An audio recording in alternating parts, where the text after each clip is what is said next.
Good morning, good afternoon, good evening, everyone around the world. I'm Paul Sisler, and this is In the Moment. Today, new segment, everyone, Becoming Stoic. Now, just to let you know, I'm going to be, in future episodes, we are going to go over Rene Descartes, Meditations on First Philosophy. But today, before we get into Rene Descartes, I'm going to introduce you to Elizabeth Masters, and we are going to discuss a little bit about what philosophy, critical thinking, stoicism actually is. And next week, we will go right into Rene Descartes. Okay, so without further ado, Elizabeth, hello. Hi, Paul. How are you? Nice to see you. I am awesome. I'm awesome. And how are you doing today? Doing very well. Thank you. It's a All right. beautiful. I'm happy to be here with you and with the viewers of this space today. All right. All right. Could you tell me a little bit about yourself? My name is Elizabeth Masters. Professionally, I am a customs broker.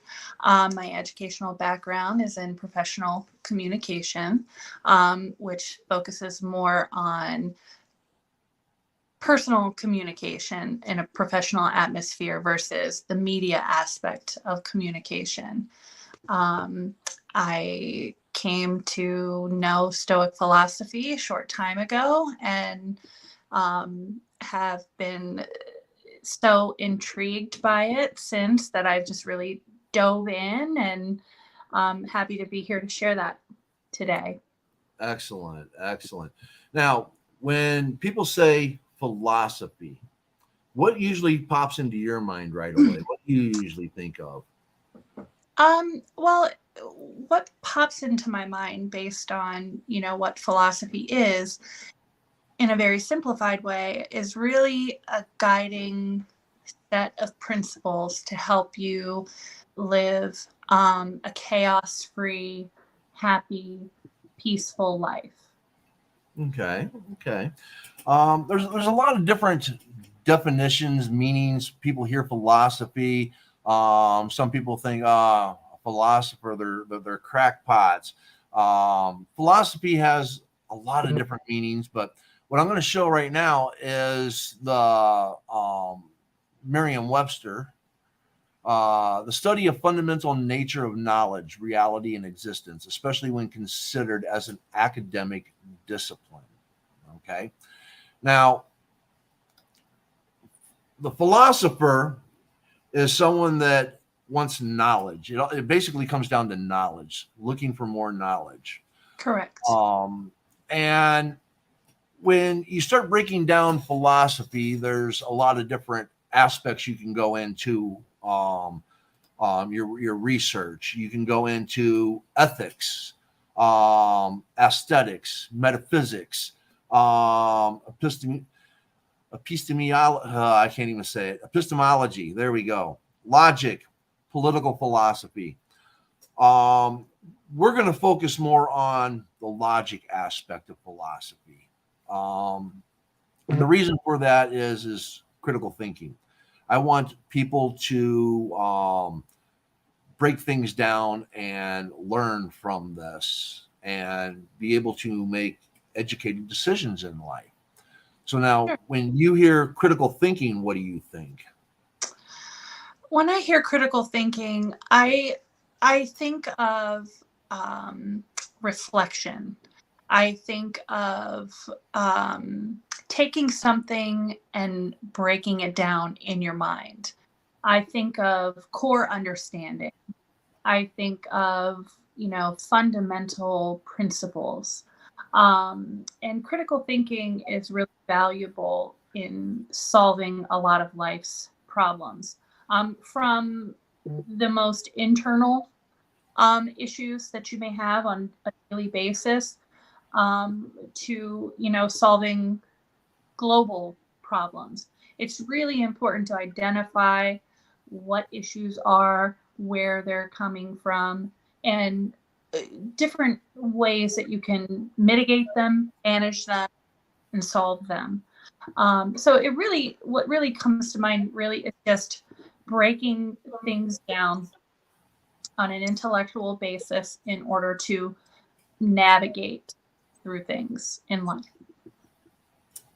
Wow, exactly. I mean, you've nailed it. The critical thinker is all those things that Elizabeth just said. There's someone that's going to break things down. If you go by the definition of critical thinking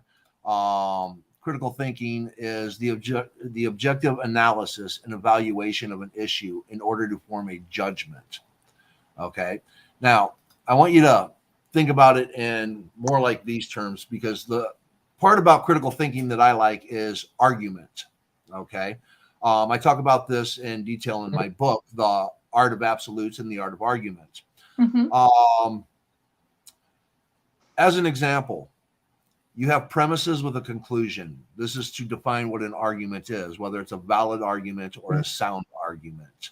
Sure. And a lot of people today do not utilize this aspect of critical thinking. So, as the example, premise A, all cars are blue. Premise B, John owns a car. Conclusion, John owns a blue car. Okay? If premise A and premise B are true, then the conclusion has to be true. Correct. Okay? Because if all cars are blue and John owns a car, then John owns a blue car. Okay? Now, that is a valid argument. It is. What makes it a sound argument is A and B have to be true. We all know all cars aren't blue. Therefore, it's not a valid argument. It's just it's not a sound argument. It's only a valid argument. And this is where a lot of the problems in the country are today. We don't have enough critical thinkers out there. What's your thoughts on that? Well, my thoughts are a little bit more humanistic, in that I think where people lack critical thinking could be just more a result of their day-to-day lives. People are busy. I'm not sure if that's the driving force for everyone. But I find that we live in a very fast-paced society. There's a lot of demand and very little time. And media, particularly social media, has allowed people to get information very quickly. And that information is sometimes valid and sometimes sound and sometimes it's not. And so a lot of times people are looking at things on the surface, what they're seeing in front of them. And there was a period of time, even in my life, that I can recall where that information wasn't so readily available. And so in order to access it, you had to really dig for it. And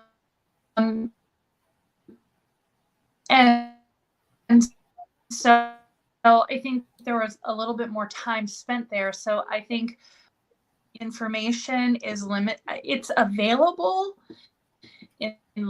and it's available in small increments, and people are taking those small increments anywhere from what may amount to a headline or a short paragraph.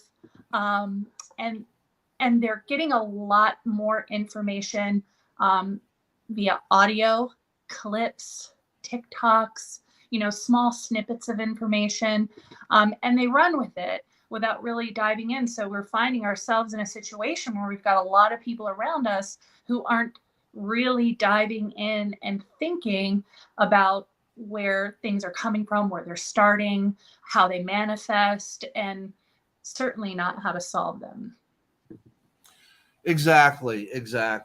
And just from what you said and all that, a lot of people, they just the example that I gave about premise A, premise B, and then conclusion, Correct. They don't even take what they're getting from those snippets, whether it be TikTok or YouTube or the social media and all that. they don't even rationalize it as a valid argument. They're just taking it in and, oh wow, I didn't know that, and they're not even analyzing it in any way, shape, or form. So I think that people need to take a step back and start doing this. That they need to start analyzing things a little bit more. Now, since we honed in on critical thinking, we've honed in on philosophy a little bit. I'd like to know what your thoughts are on stoicism. When you hear somebody talking about being a stoic or learning stoicism, what do you think stoicism is about, or what stoicism is about? Um, well, Well, you're kind of breaking up there, first, Elizabeth. Hold on a I just second. want to say that I think There we the go. word, is it good? We're good now? Yep, you're good now. Oh, okay, perfect. I just want to say that I think the word stoic or stoicism is like one of the words in history that's gotten sort of a really bad rap. There's a lot of misconception and misunderstanding around the word stoicism. A lot of people associate stoics with being emotionless or lacking any sort of emotion whatsoever, but it's really not. That is a huge misconception. When I think of stoicism, it is basically a philosophy that is used to increase the positive aspects of your life, decrease the negative aspects and the negative thinking in order to create a more balanced, peaceful, healthy life. And people often picture Stoics as being these drones, these, people with just no emotion, just very monotone sort of people. And that's not it. When I think of Stoicism, I think of people who reflect, who take the time to understand their thoughts, their feelings, versus just immediately reacting to them, and learning how to control them, and knowing, how to control and how to center, to keep that balance and keep that peace, in a nutshell. Yes, absolutely. The definition of stoicism is the endurance of pain or hardship without the display of feelings and without complaint. And that is Yeah. the reason why people think that Stoics are emotionless. The reality is that someone that truly embraces Stoicism, it's not that they don't have emotions, it's that they've learned to control them. They've learned to Correct. allow themselves to feel them when they need to and not feel them, or not to where they don't feel them, but not to express them depending upon the situation. And what I've seen throughout my life is that I've found that a lot more women are actually stoic than what men are, because men, and this is kind of funny because we just talked about this yesterday. Yeah. People look at women and they think, oh my God, they're just so emotional. They're just so emotional. And the reality is that men are emotional, and men usually resort to violence when they lose control of their emotions. They act and react, and a lot of that usually is violent. Just look at our prison system. Okay. I mean, Right. but without going into that, that's another topic for another day. I have found that women are so much closer to true stoicism than what men are. I think that more men need to go more into critical thinking. Women actually, for everything that they do in life, they're actually the better critical thinkers when dealing with everyday scenarios, everyday life, planning things out and doing things, where men, we got to have a set schedule and we got to follow that. We have to become routine, you know. Right. And when something interferes with that routine, we get angry and upset. This is where you have to look at all of these different aspects of philosophy, critical thinking, and stoicism. Okay. Um, Right.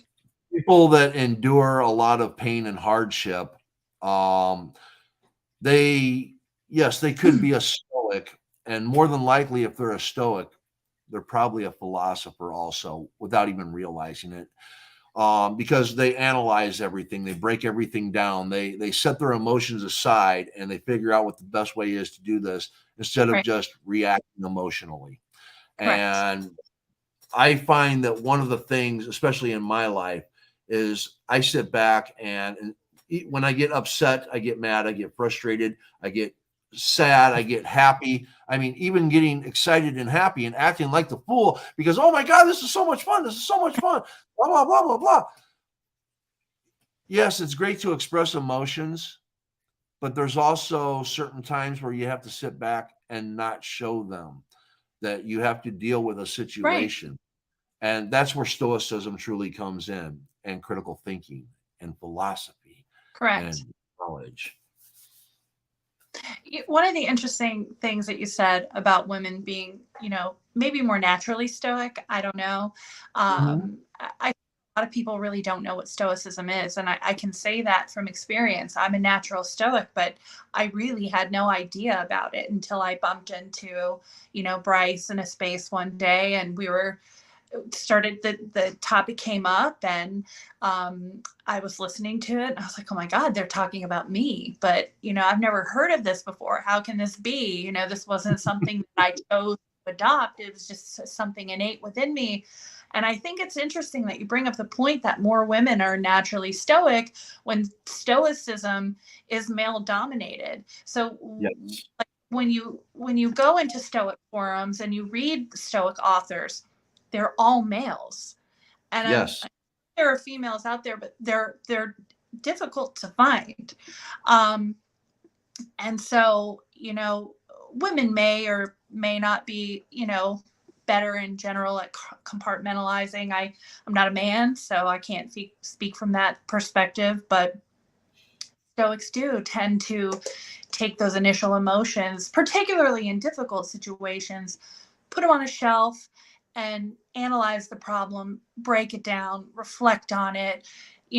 Everybody, we feel things. We're human.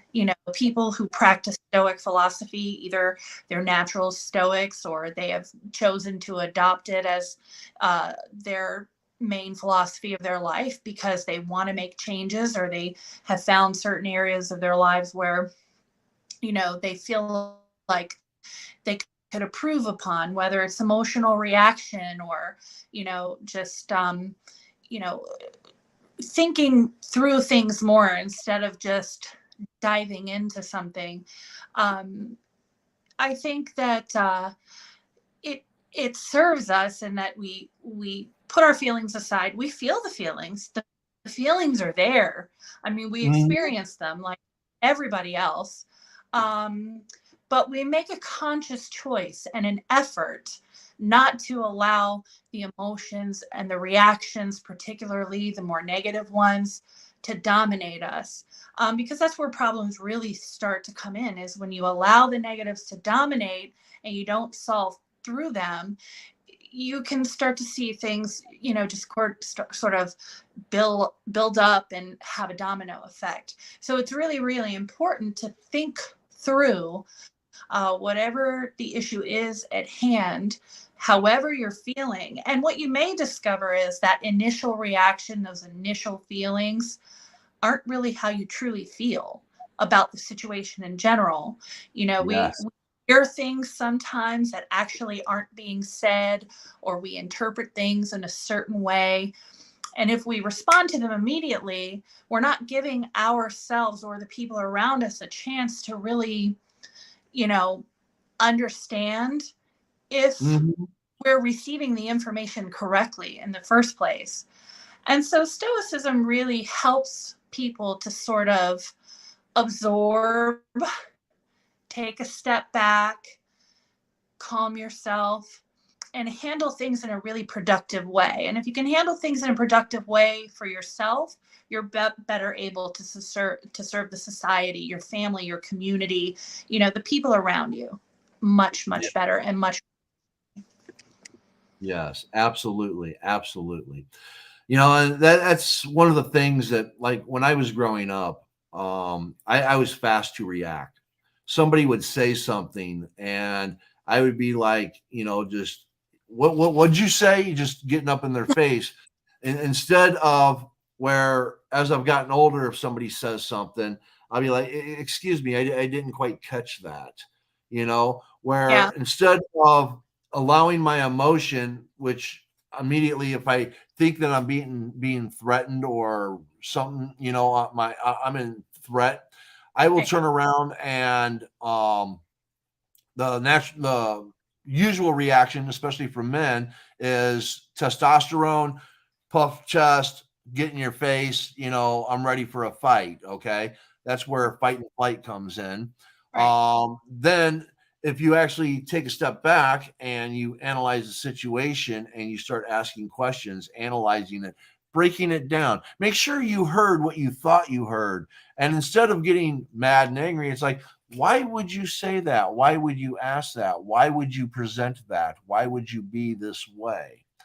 right, And walk away. Because, again, the best thing to do, the philosopher, the stoic, the critical thinker, is to break things down and analyze it. And right, I have found that in my life, I haven't met a lot of philosophers, stoics, critical thinkers. I've met a lot of people that are more apt to react just blindly. Kind of like Bryce always says, like, when people come into the room and they're coming in there to present an argument and all that, they're coming in there not with good faith. They're coming in there to respond and to right. upset people. Whereas if somebody comes with good faith and good intention, I'm willing to have a discussion.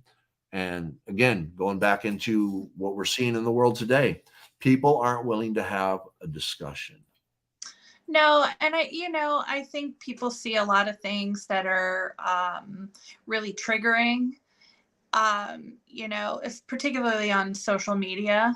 And they do cause immediate reactions. And we've all been there. Like, we've all been in a situation where we have heard something or seen something that has really just pushed our buttons to the point of reaction. Even the calmest person Mhm. is acceptable to that. Everybody has a button. It's just a matter of knowing what those buttons are and really working to control them. And that's what stoicism is all about. Part of what comes with that is what's in your control and what's not in your control.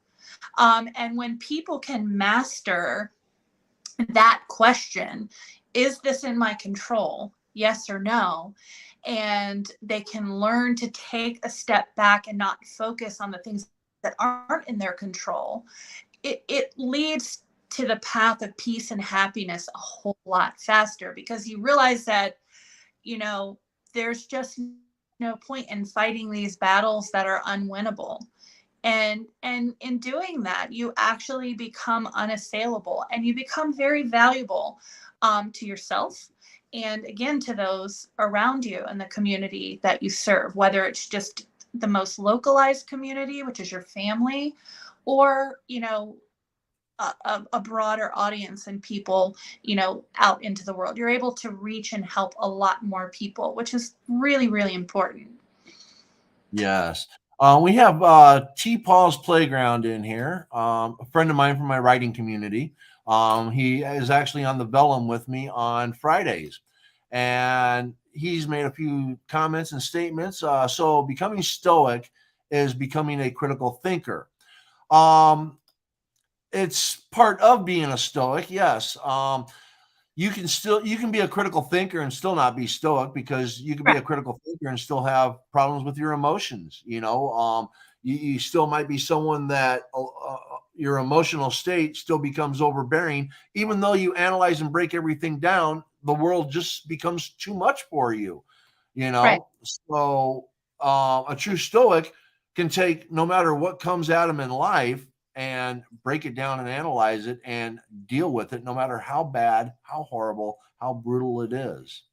The other question that T-Paul threw out there was, so managing your emotions is part of stoicism. Absolutely. Very much. Absolutely.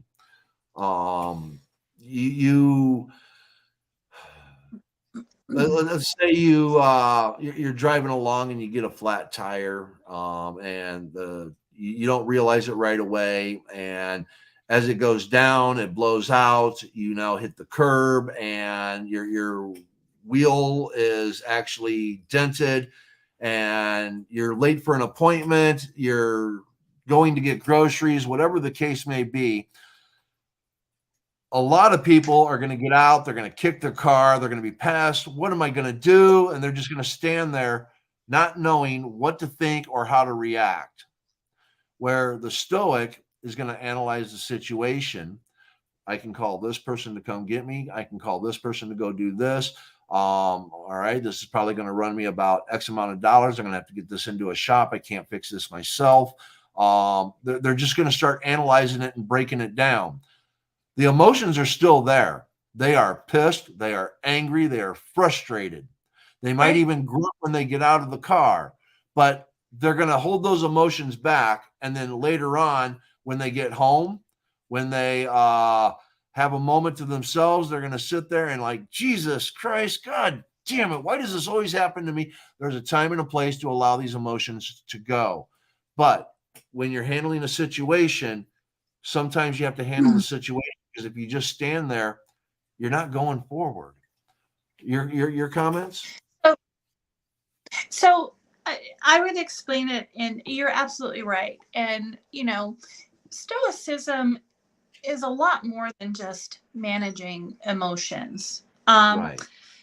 But when it comes to the emotional aspect of it, I would say to T-Paul that Stoicism helps those who practice it to maximize positive emotions, reduce negative emotions, and it helps you to hone in on the virtues of your character. One of the most satisfying things for Stoics is just to live a virtuous life.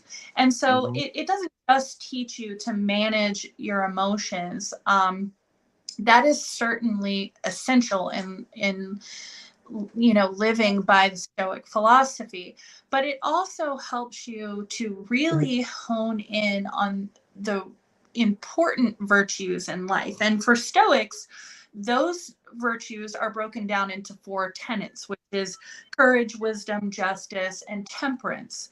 And so it helps you sort of sort out like what it is you need to do, the kind of courage that you have to have, whether it's standing up to some social injustice, or it could be somebody in your life who has a very negative toxic way of relating to you. Wisdom in knowing what it is that's in your control or out of your control, and what needs to be done in certain situations, and knowing how to care for yourself and care for others in the world around you. Justice is really an important virtue for Stoics as well. In order to live a virtuous life, you have to do what's just and what's right. And, by deep introspection and reflection, we're able to sort of figure out what those things are. Sometimes we fight battles that we're just never going to win. It doesn't matter. It's not in our control. There's no outcome. It serves no just purpose. And so it's really sort of pointless. And then finally, there's temperance. We have to learn to be grateful and have gratitude, live within our means, be moderate, and just not, just these always wanting more, and just really accepting that, life can be very pleasant the way that it is. And that's not to say that you shouldn't have an abundance of things. You can be stoic and be very, very successful financially, but it's being happy in spite of that. Or if you're not in that situation, learning how to be grateful for life and the positive things in your circumstances versus focusing on the negatives. So Absolutely. Well a lot more than just managing your emotions, but there are a whole lot of things that can be positively impacted by managing your emotions. exactly. Exactly. Now, there's a few people that prior to the show had asked me a few questions and all that. And I was asked if I could ask this. Can you be religious slash spiritual and still be philosophical and a stoic? And absolutely. Absolutely. Absolutely. Yes. Part of why we're going to go into Rene Descartes is for that reason. We want to point out, aspects of um, what made him such an excellent philosopher. We're going to do, base an opinion on whether or not we believe he was a Stoic or not. Um, I personally do not think he was. I think he was a tremendous philosopher, but I don't think he was a Stoic. But that's my personal view and a reason why, and I have reasons why, and we will get into that as we go through the meditations of his first philosophy. Um, your thoughts on religion, spirituality, and philosophy and stoicism?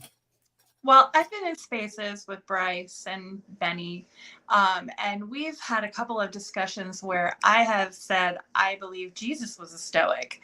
You know, Jesus, whether you believe in Christianity or religion, I mean, Jesus is a notable figure in multiple religions, not just Christianity. He's a notable figure in Judaism as well as Islam. They just view him differently than Christians do. But when you learn about Stoicism, like really dive in and delve into Stoic principles, and then you look at Jesus, the human being, there are a lot of parallels there. So I always joke that I think Jesus was a Stoic. Um, so, yeah, absolutely. You can be a person of faith, of deep faith, and also be a Stoic. The the main tenet is just to be a virtuous person. And Right. there are a lot of wonderful principles in the Bible, and when you break it down, you can really find a lot of parallels there. And Stoicism has, been around, for a really, really long time. So Yes, thousands of years. Yeah. are faithful to, to dig into that and gain a broader understanding of that. Yes. Now, see, now I'm an atheist and I don't believe that Jesus actually walked the face of the earth. But if, let's say for a minute that he did, I would consider Jesus one of the greatest Stoics ever. Right. Okay. But again, you would have to believe in that. But as far as the character that I believe that he is in a book, I believe he's a very, very stoic character. Right. And I think there's a lot of lessons that could be learned from Jesus. And I hate to say it, if Jesus were alive today out there and walking around, he would definitely be crucified again, because there's just a lot of people that would be like, no, we're not having that because we don't have enough critical thinkers, philosophers, and stoics. Right. Um, I got another question from T-Paw here. Would you say Buddhists and people who subscribe to similar faith are stoic? Oh, definitely. Definitely. First of all, Buddhism, Hinduism, Taoism, Confucianism. You can go back to the Pythagoreans. We just spoke about this the other day in a room and all that. Yes, very much stoic. Um, T-Paul, I would suggest you go back and look up Pythagoras, the Pythagorean theorem. mathematics. The Pythagoreans were very virtuous, very mathematically inclined, had a uh, set of rules and laws that they abode by, because they believed in a very pristine form of living. Buddhists, there's a lot of similarities. Hinduism, there's a lot of similarities. So I would encourage you to, I got a book on my shelf back here, Siddhartha. There's a good book to read if you want to learn a little bit more about Stoicism. It's a great Stoic book. So yeah. You can find stoicism. There is stoic influence around us. Yes. There is a lot of things that are in alignment with Stoic philosophy that are used today. It's very similar. We talk about this a lot in the Twitter spaces with Bryce and Benny on Saturdays and Wednesdays. For those of you who may be familiar with it, if not, there are two Twitter spaces that Paul and I both attend on Stoicism, where we talk a lot about, and Bryce talks a lot about Stoicism aligning with cognitive behavioral therapy. We see it in modern psychological therapies. There are some psychologists out there who have worked in Stoic principles into these behavioral therapies because they just really are very parallel to one another. And so the more you dive into Stoicism, the more you'll see that it's really all around us. And there are a lot of principles for kids that, we don't even realize are part of Stoic philosophy. And so you could find it in Buddhism. You can find it, a lot of other philosophies really sort of intertwine with it, and not intentionally, but there are just a lot of principles that are there that exist amongst all these different philosophies. And Yes. all philosophies encompass Stoicism. I just want to say that, but I just want to make that very clear. But certainly in philosophies like Buddhism, you can find a lot of similarities. Exactly. Now, I want you to really also think about this, okay? You can be a philosopher and have never gone to school for philosophy, okay? You can be a critical thinker and never went to school for critical thinking. If you're someone that wants knowledge, okay, and you want truth, that's the beginning of it, Correct. okay? You want to know the truth. You want to know the absolutes. So you have to search for these things. You have to be honest with yourself, okay? Because when you lie to yourself, I'm sorry, you can never be a stoic. You can never be even a philosopher if you lie to yourself. Well, I guess you could be, because in knowing the truth, and knowingly lying to yourself, I guess in some way, if you're going to utilize that to your benefit, I guess that would be a form of bad philosophy, but you could be a bad philosopher. But Good. yeah. So, but But the bottom line is, I have to what? say, not a Stoic. You couldn't be an untruthful person and call yourself a Stoic, because the basis of Stoicism is living a virtuous life and being Right. virtuous. And one of the things about Stoicism is that it really forces you to take a look inward, and you have to face the truth about yourself before you can look at the world, and try to find truth in the world. You really do have to do a lot of self-examination. And sometimes that's a painful process. Like, it's not always comfortable, you know, facing truths about yourself that, could, open your eyes to some things that need to change. It can be quite uncomfortable. But I agree with you, Paul, but I wouldn't say that that applies to Stoicism. No, exactly. You could be a bad philosopher, but you couldn't be a stoic and be a bad philosopher because again, the virtue aspect of it.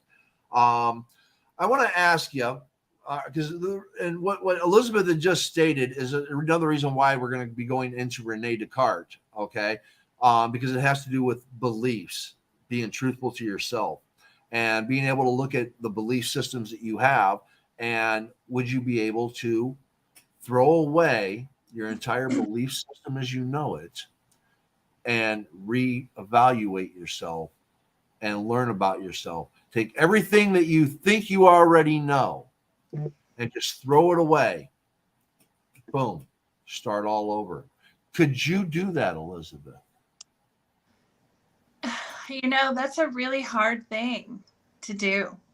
It's a lot of rewiring, but I think anybody is capable of it. I think if there are things that you're really dissatisfied with in your life, and you feel an empty hole, or maybe some things haven't gone so well in your life, and you just, you want to seek, understanding, I think, or make changes. I do believe that is possible. I think anybody can change, but you have to be willing to put the work in. And I'd like to think that I could do it if I needed to. I try to take a very honest approach with myself. I try to look at myself, and when I make mistakes or hurt people, which is usually unintentional, but most of the time, the majority of people don't really hurt people intentionally. We do a lot of things unintentionally that have negative impact. We could do things with the best of intentions and still have negative impact. So I'd like to say that, yeah, I can take a pretty good look at myself and look in the mirror and, admit my faults and change them. Although I will say that change is not easy, but I think it could be done. I think people can do it if they really are willing to embrace themselves, look at that ugly truth sometimes, and put the work in. I did it on April 3rd, 1993. Yeah. I was an alcoholic.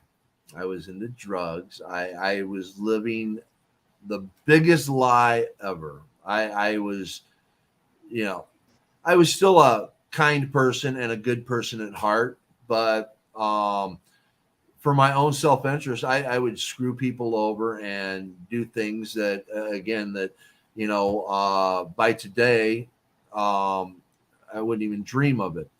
But I had a wake-up call, and I had a 3-hour conversation with myself in a mirror. And I threw away my whole belief systems as they were, and I started anew and started afresh. Good for you. And it was more of a my life ends here, or I change everything about my life. So that was a huge changing point. And that's before I knew anything about philosophy and stoicism or anything like that. I did all of that because I wanted to be a better person. I wanted to be a genuine, a virtuous, a just good person. That's who I wanted to be. And in Right. time, that's what I've become.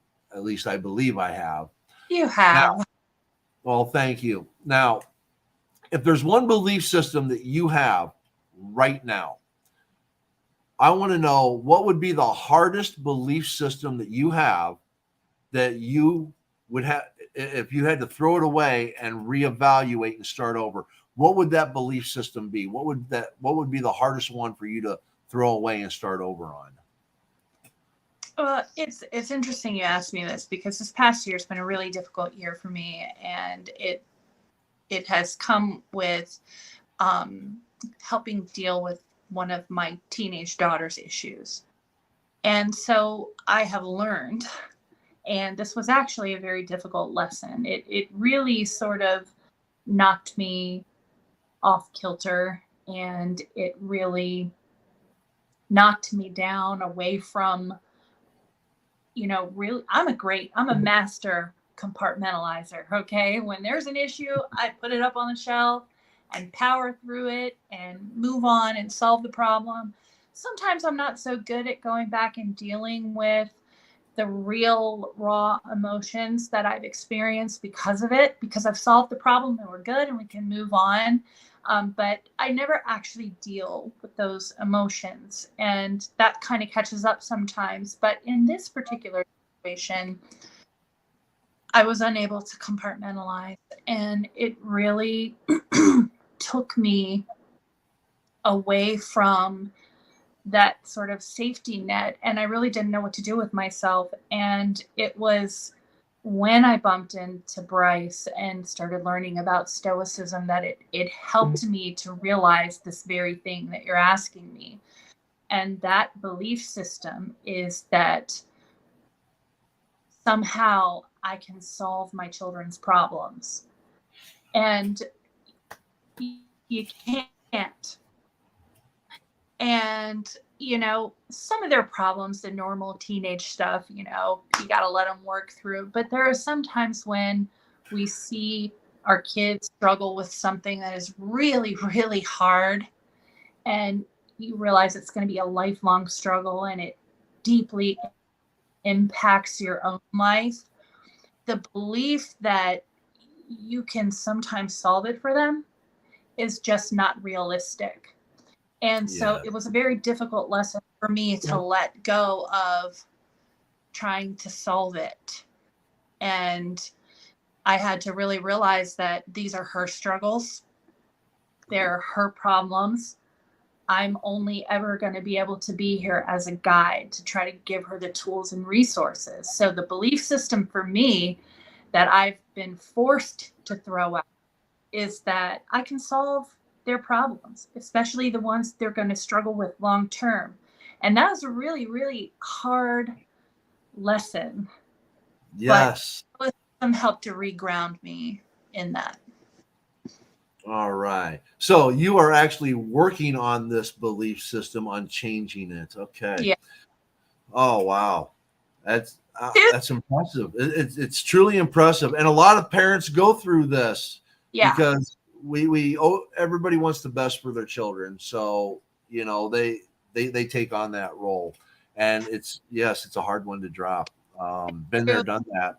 Can I do, Paul, that, you have to, a lot of times, especially with our kids, it's really easy to go to that reactionary place. You know what I mean? Very, very easy to go to the reactionary place. And one of the things that I've helped recenter myself on through stoicism is that when you can push those emotions and manage them, when you can not sweep them under the rug, but learn how to manage them. Because sometimes our kids struggle with things that cause them to do bad things. Yes. And sometimes it's completely their fault. Sometimes it's not. It's a part of the struggles that they have, but it's really easy to become angry and frustrated with them.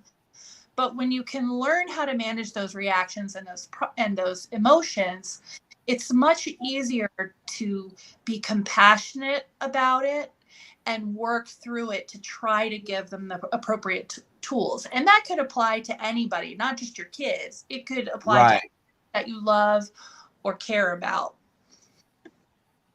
Yes.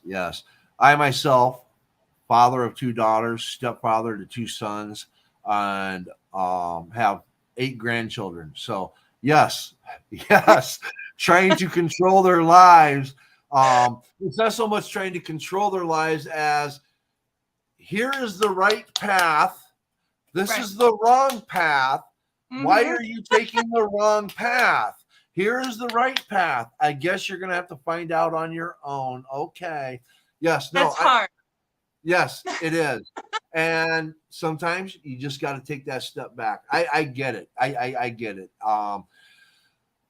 My hardest belief system to let go is I want to believe that innately everyone is born good. Yeah, that's my second one. And I know that everyone is, and I know everyone is not born good. Okay. I know this. I refuse to accept it.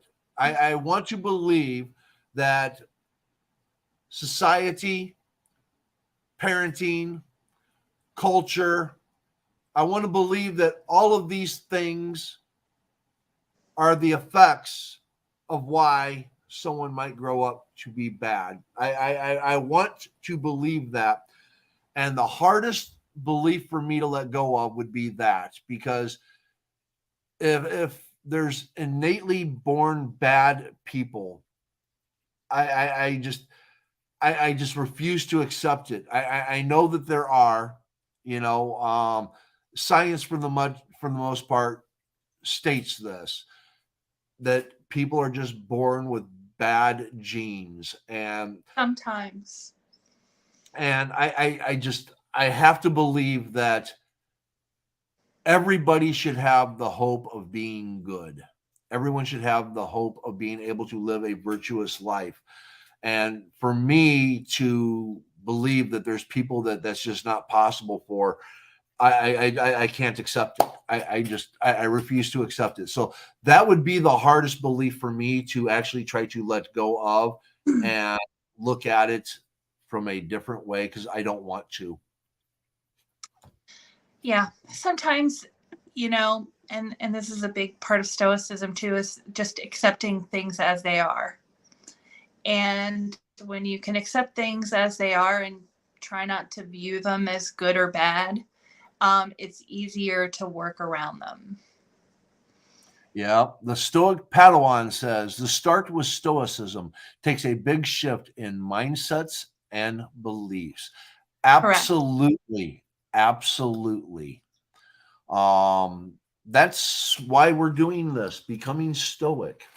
I know there's a lot of people that are, again, good people, have great hearts. Sometimes they can, think that their beliefs are the only belief. Um, I want people to look into the belief systems that they have. I want them to question them. I want them to be able to kind of take a step back and pick something and start over with it. Again, this is why we're going into Rene Descartes, because this first philosophy is basically all about that. Taking your beliefs, shedding them, and starting anew. Now, did he actually do that? We'll get into that. I'm looking forward to it. Yes, yes. Does any of our people watching, do any of them have any questions they would like to ask before we call this show for the day? Any questions?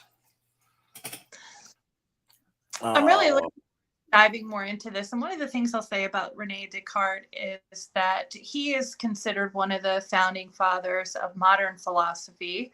And by modern, I mean like centuries ago. We're talking yes, 1700s, and that's pretty much around the same time that Stoicism started to come back in.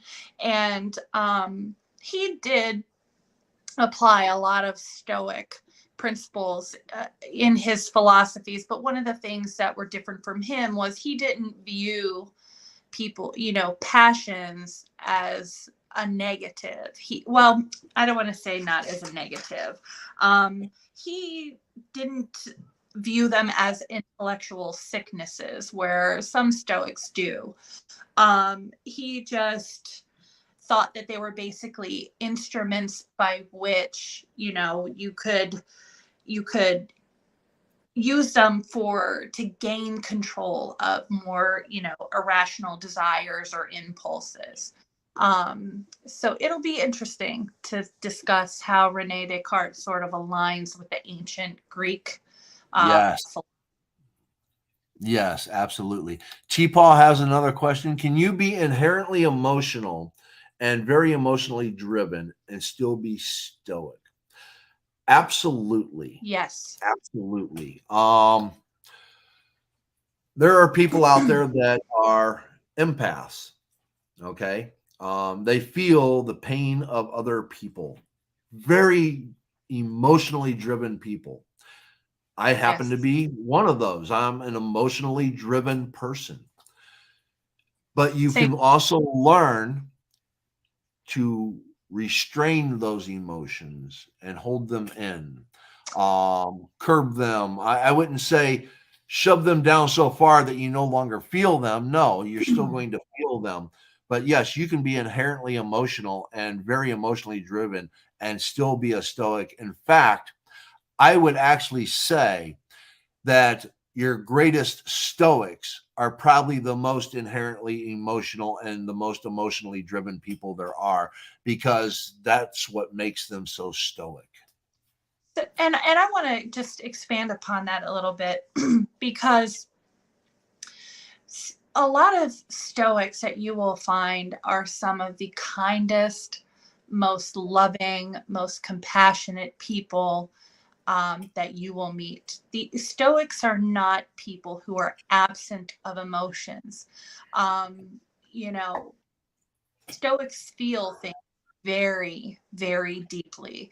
And every human being is different. Every stoic is different. So how they deal with their emotions, positive or negative, may differ as well. But stoicism is about managing and working through negative emotions, and really maximizing the positive ones. And so it's not about not feeling or getting rid of them, but it's reducing the negative, maximizing the positive towards themselves and towards the people around them, with a great deal of love and humanity and compassion. And all of those things are driven by emotions uh, to influence your decisions. A lot of times, whether it's off of positive or negative emotions, those emotions can influence our decisions in a way that are not healthy for us. So because we just love somebody so much, we could do something that may just actually be really bad for us or for them, and do it completely out of you know a loving intent. So it's about managing your emotions, maximizing the positive, reducing the negative, and just not allowing those things to impact you or or influence you in a harmful way. Okay, one last question before we bring it to a close. In the last 100 years, name me someone that you feel is a stoic that is relevant to today, somebody that people can learn from. Who would you consider to be someone to be a stoic within the last 100 years, and why?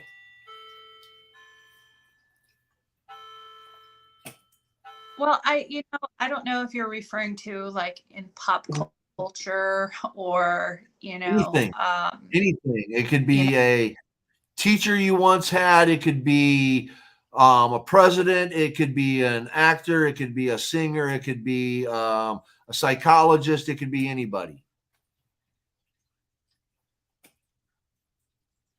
well, if I Well, definitely say Barack Obama, but a lot of presidents, whether no matter which side of the aisle or which party they're from, they they have to really practice control. So I'm not sure I would look to a politician.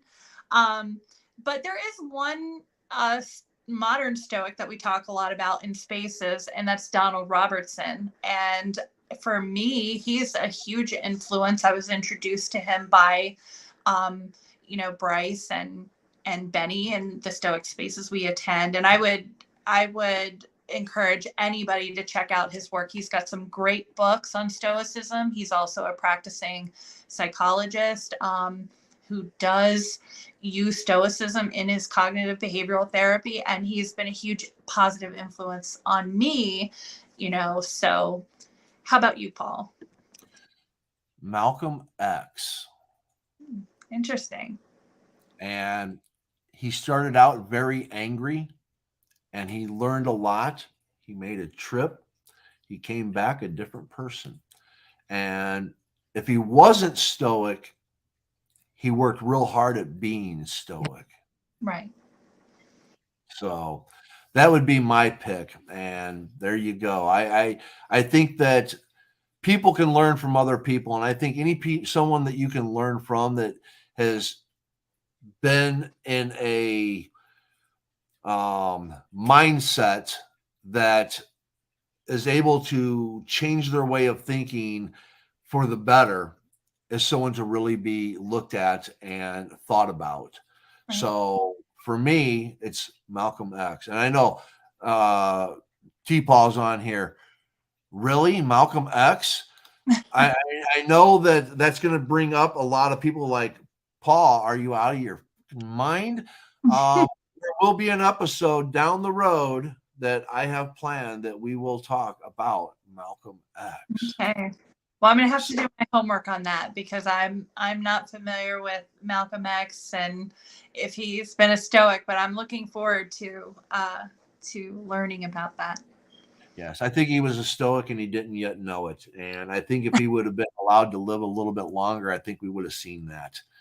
Oh, hey, here we go. Here we go. Before we close her out, Keanu Reeves is an example of a modern day Stoic as well. Absolutely. Yes. Absolutely. I yes.